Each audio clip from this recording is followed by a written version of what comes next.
All right, let's talk about something that's been puzzling scientists for decades: Alzheimer's disease. We know it's devastating, and we know it affects millions of brains worldwide. But what if I told you that the key to fighting it might actually be hiding in the brain's own immune system? Let me introduce you to microglia.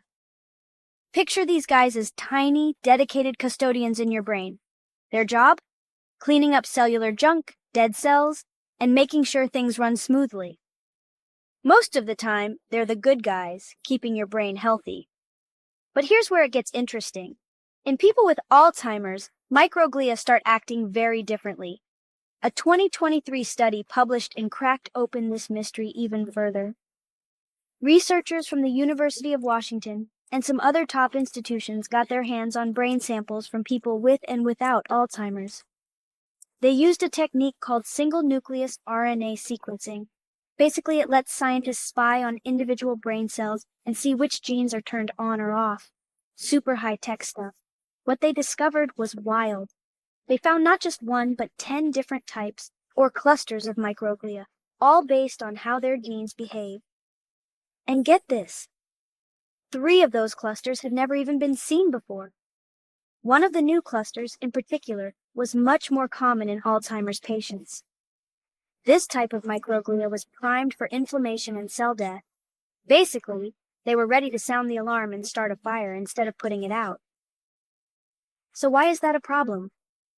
When microglia get stuck in this inflammatory mode, they can't do their normal cleaning job.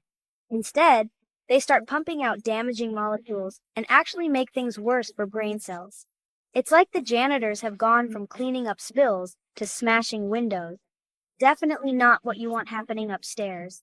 Now, here's the big question. Are these out-of-control microglia causing Alzheimer's, or is Alzheimer's making them go haywire?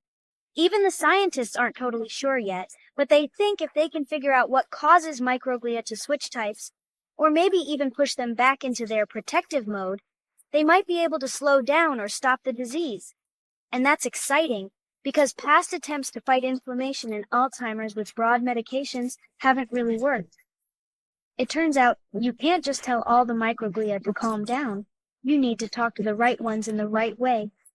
So, the secret soldiers in your brain, microglia, might actually hold the answers to one of medicine's biggest mysteries. The more we understand their behavior, the closer we get to treatments that could finally make a difference.